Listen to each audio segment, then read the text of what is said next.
वो साला आया था वो सोबड़े रे पकड़े था तेजी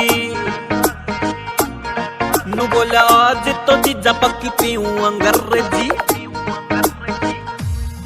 वो साला आया था वो सोबड़े रे पकड़े था तेजी बोला आज तो जीजा पक्की पीऊं अंग्रेजी। वो जब हाथ की काटी दारू के पैग मारे काल दे भीतर मेरा बात रुकवा दे, बिना मेरा दिक्कत होगी बस। नु बोला रोक दे मित्र।